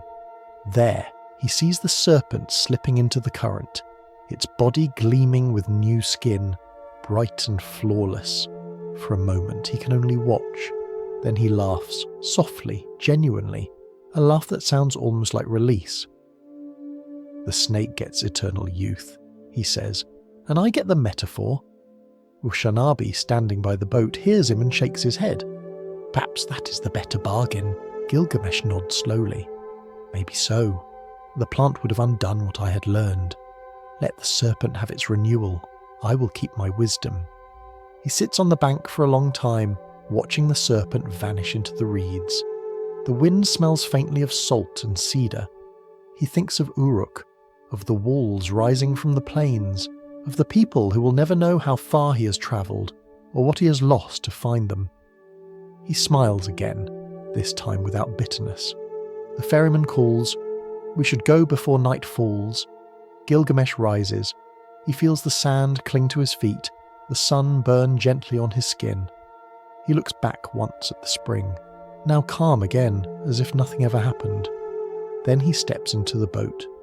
As they drift down the river, the water glows with reflected light. The current moves lazily, pulling them home. Gilgamesh sits at the bow, hands resting on his knees, face turned toward the horizon. I thought I would bring immortality to my people, he says, but perhaps it was never mine to give. Urshanabi glances at him. And what will you give them instead? Gilgamesh watches the water slide past. Stories, he says finally, and walls strong enough to keep them safe while they tell them. They travel in silence after that. The river widens, the land grows greener. The scent of barley drifts from unseen farms. In the distance, smoke curls upward, not from destruction, but from cooking fires, from homes. When the first lights of Uruk appear on the horizon, they flicker like stars that have decided to live close to the ground. The ferryman smiles. There, the city still stands. Gilgamesh closes his eyes for a moment. He sees Enkidu again, not as he died, but as he lived, laughing beneath the sun. He feels the faintest touch of pride, not for what he found, but for what he finally understands. He whispers, "Everything the gods keep from us, they give back in meaning." The boat glides onward, slow and steady, toward the walls that remember his name. The river bends, and Uruk rises out of the horizon like a memory deciding to become real again. The sun is low, turning the brick walls a colour between honey and blood. Smoke curls gently from hearths. Farmers lead their animals home. The air smells of dust, bread, and something older, the steady heartbeat of civilization. Gilgamesh stands in the boat, hands resting on the edge, eyes wide as though seeing it for the first time. The last time he left the city, he was a king too sure of his own name. Now he feels smaller, but lighter, like a man who has finally stopped arguing with eternity. Ushanabi guides the boat to the shore. Your journey ends where everyone else's begins, he says. Gilgamesh smiles faintly. Then I have at least learned to arrive late to the obvious. He steps onto the familiar earth. The guards at the gate stare, uncertain whether to bow or ask who he is. His hair is tangled, his skin sunburned, and his eyes, those once proud, unblinking eyes, carry something gentler now, like the colour of evening after a long storm. He walks through the gate. The same market stalls line the streets. The same bakers shout the same prices. The same children chase one another through the same puddles.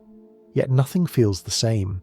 He recognises people who didn't recognise him, and somehow that feels right. The city no longer needs to know his face to remember his work. He climbs the steps of the temple, where the high priest waits, startled to see him alive. Gilgamesh simply says, "Keep the fires burning." The priest nods, unsure whether it's an order or a prayer. From there, the king walks toward the northern wall. The stone is warm under his hand, the same stone he once boasted would outlast time. He traces the carvings, the names of the workers, the marks of their tools. He used to think the wall was his monument. Now he realizes it is theirs. He says softly, "This is immortality enough." The wind picks up, carrying sand across the plains. It hums through the cracks between stones, making the walls sing in a voice deeper than any human choir. He listens. It sounds like a story retold for the 1,000th time, still alive, still unfinished. In the courtyard below, a group of young builders repairs a section of the wall. One of them, barely more than a boy, looks up and calls, "Is it true, my king, that you fought monsters?" Gilgamesh chuckles. "I fought something worse, myself." The boy grins, not understanding, and goes back to work. Gilgamesh walks along the parapet, looking down at the fields stretching to the river. The evening light softens the world into gold. He remembers Enkidu again, the wild man who taught him to see the beauty in small things. A memory drifts in. Two friends sharing bread under a tree, laughing about nothing. It feels like another lifetime, and perhaps it is. He kneels, picks up a handful of dust, and lets it fall slowly through his fingers. "You've gone back where you came from," he murmurs, "and one day I will too." The thought does not frighten him anymore. Death has become less an enemy, and more a guest who eventually arrives to collect what was borrowed. As darkness gathers, he descends into the city again. The streets glow with lamplight. He passes a woman carrying water, a child clutching a loaf of bread, a group of men arguing cheerfully over wine. He sees in each of them the rhythm of something enduring. It isn't immortality, but it's close enough. The quiet persistence of life repeating itself without apology. He stops at a small house near the gate. One of the builders who once worked on the walls. The man's daughter, now old herself, opens the door. "My father used to say the king visited him once when he was young," she says. "He told us to make the walls strong.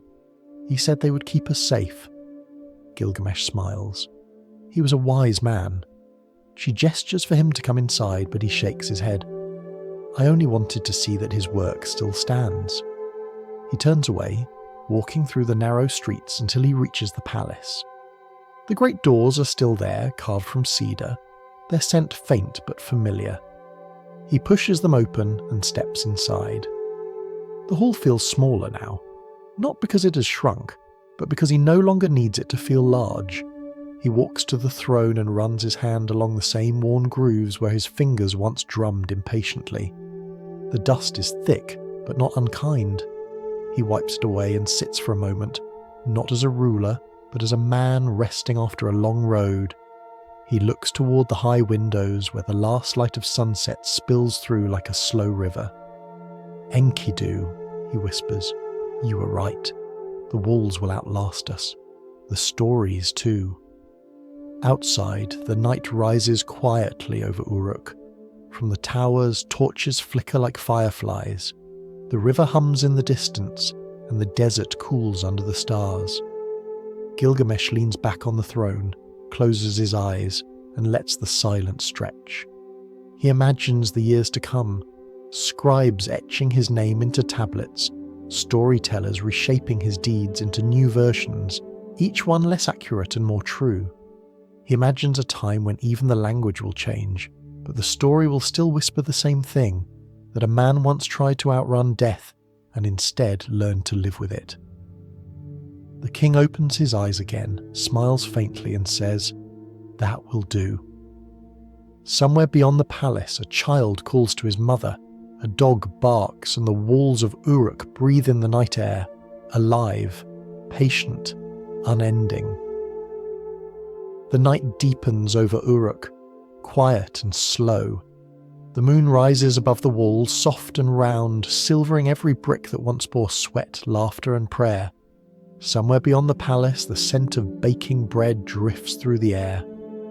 Life continues as it always has, one heartbeat repeating another. Gilgamesh no longer counts the days.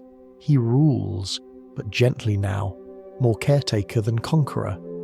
His decrees are short, his punishments mild. He listens more than he speaks.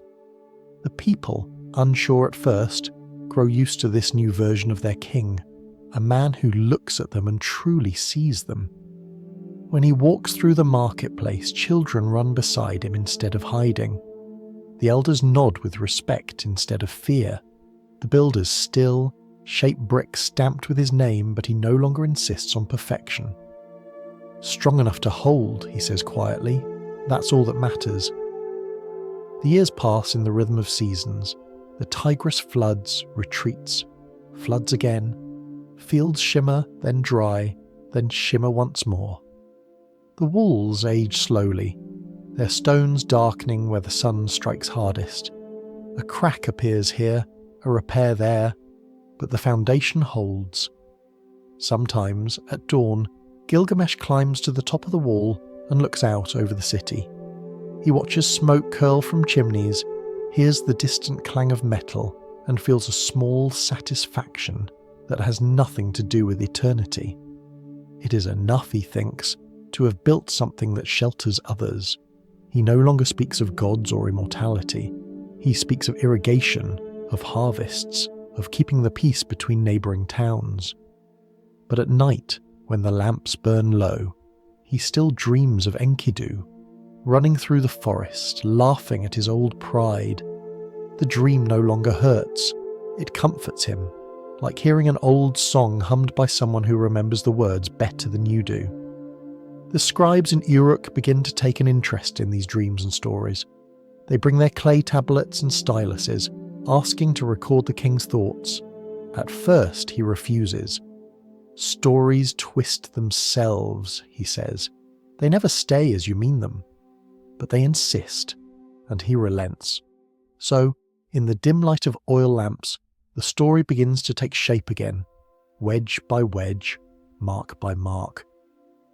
The clay tablets pile up, damp and heavy, each carrying a fragment of a life. One describes the cedar forest, another the bull of heaven, a third the long road through darkness. The scribes work carefully, blowing dust from each finished line, pressing edges smooth. Sometimes they ask questions. "My king, what should we call this tale?" He shrugs. "Call it whatever you like. It isn't mine anymore." They name it The Story of Gilgamesh, King of Uruk. The title feels both grand and ordinary, the way all true things sound. Years turn quietly, the tablets dry, some are stored in the temple, others sealed in jars and buried under the palace for safekeeping. The king grows older, though not weak. His hair whitens, His hands tremble slightly, but his eyes still carry that same glint of restlessness, now softened by wisdom instead of pride. One evening he sits with his chief scribe, a young man named Naram. The boy has been copying the final tablet, his fingers stained with clay. Gilgamesh watches him work and says, "Do you know what happens next?" The scribe smiles. "You tell me, my king." Gilgamesh leans back. "Next, time happens. It will bury us all. But these tablets, they might last longer than I do. Maybe longer than Uruk. Maybe longer than memory itself." Naram pauses his writing. "Do you mean to be remembered forever?" The king shakes his head. "No, but if someone reads these one day, I hope they understand what I finally learned. That the search for immortality is just another way of saying you're afraid to be forgotten, and that the cure for it is simpler than we think. Build something worth loving, then let it go." The boy nods, not fully understanding but knowing the words feel right. He finishes the tablet and sets it beside the others.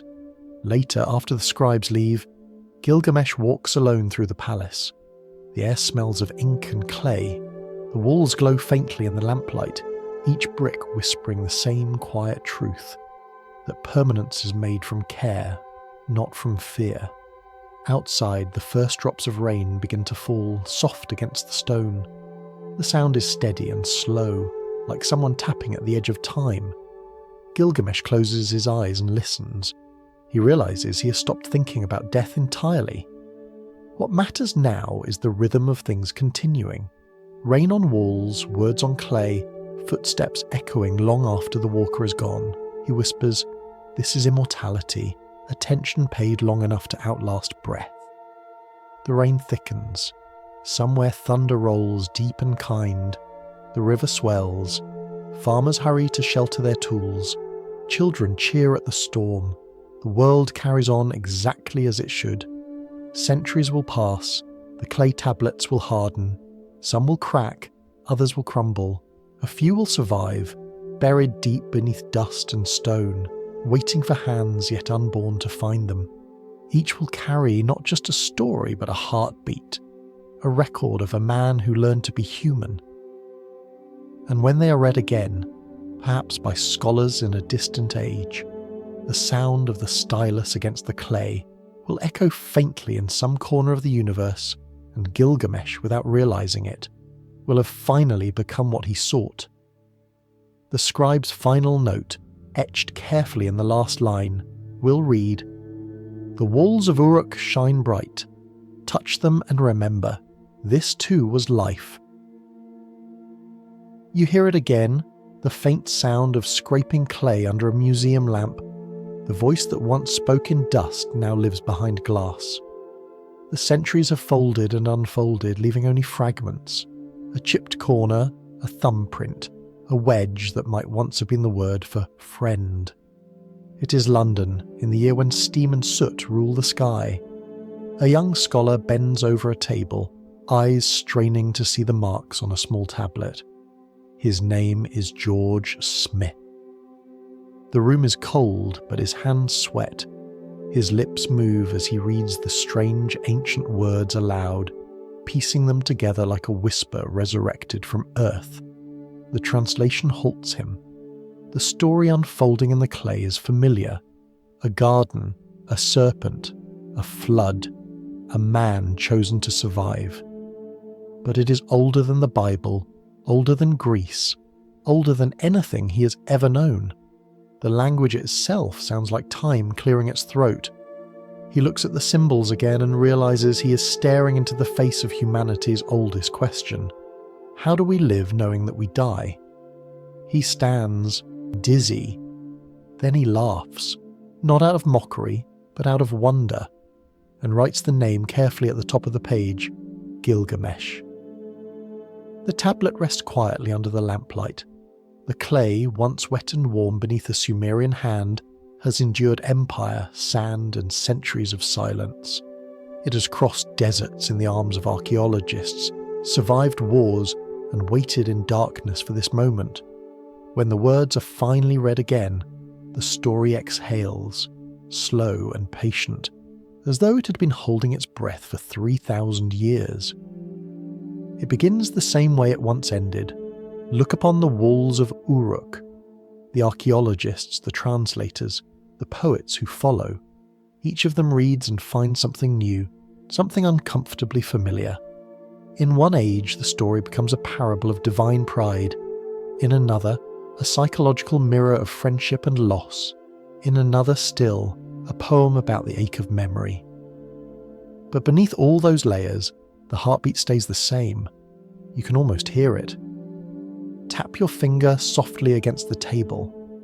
That slow rhythm is the same one the scribe heard as he pressed the stylus into clay. A human pulse, set down in earth. Time, for all its patience, has not changed the story's core. A man loved his friend. The friend died. The man could not bear it. So he ran to the ends of the world looking for a way to escape death, only to learn that escape was never the point. The irony of immortality is that it happens quietly, in the stories we leave behind, not the bodies that tell them. The scholars continue their work. More tablets are uncovered, fragments of dreams, prayers, recipes, taxes, and myths. Each one carries a voice that once thought it was whispering into the void. Each one proves that nothing truly spoken is ever lost. Decades later, the tablets are translated again, this time with more care, more context, more humility. The new reader sees something the Victorians missed, that Gilgamesh's world wasn't just myth, it was human geography. Uruk was real, its walls real, its people as flawed and hopeful as we are. Archaeologists dig through the dust and find the foundations still standing, the bricks still stamped with his name. Imagine that moment, a worker brushing away centuries of sand and revealing a king's mark. The first word carved by the first civilization, glowing again in sunlight. It is the oldest autograph in human history, signed not to boast, but to remind us that someone once cared enough to build. And yet, despite all the grandeur, it is not the architecture that endures most vividly. It is the silence between the lines, the unspoken grief, the love, the laughter that time couldn't quite erase. The more scholars read, the more they realise that Gilgamesh's story isn't about gods or monsters, it's about you. It's about everyone who has ever looked at someone they love and thought, please stay. Thousands of years ago, when the first scribe finished carving the last line, he probably brushed the dust from the tablet, set it in the sun to dry, and went home to his family. He may not have known he was writing the foundation of literature. He was just doing his work, preserving a voice so that others could listen later. And that simple act, that quiet faith in words, is how immortality actually happens. Because when you tell a story, you trick time into waiting. The museum hall grows dim as the lights are lowered for the night. The glass reflects the face of a visitor, maybe yours, staring at the same symbols that once made a king cry and a scholar faint. You read the short description on the plaque and realise the distance between you and the past is thinner than it seems. The same questions remain. What does it mean to live well, to lose someone, to be remembered? The tablet says nothing. It doesn't need to. Its silence contains everything. If you listen long enough, you can almost hear the sound of a stylus pressing into clay, each mark like a heartbeat repeating across millennia. You can smell the dust, warm and faintly sweet. You can see the fingerprints still pressed into the edges, the quiet proof that someone once held this story, the way you hold it now. Gilgamesh's voice lingers, calm and tired, but alive. Look upon my walls, stranger. They stand, they will stand, and so will you, in your own way. And so he lives, not in body, not in kingdom, but in the simple miracle of being remembered. His immortality isn't in escaping death, it's in making peace with it. Outside, London rain begins to fall, soft and steady, just as it did in Uruk long ago. The sound echoes faintly through the museum windows, Water on glass, water on clay, the same music, different instruments. If you're still awake, listen to that sound. It's the world turning, the story breathing, the oldest dream repeating itself once more. And somewhere, between the hum of rain and the pulse in your wrist, Gilgamesh is still there. The king who lost everything, found himself, and left behind enough to remind us that being human was always the point.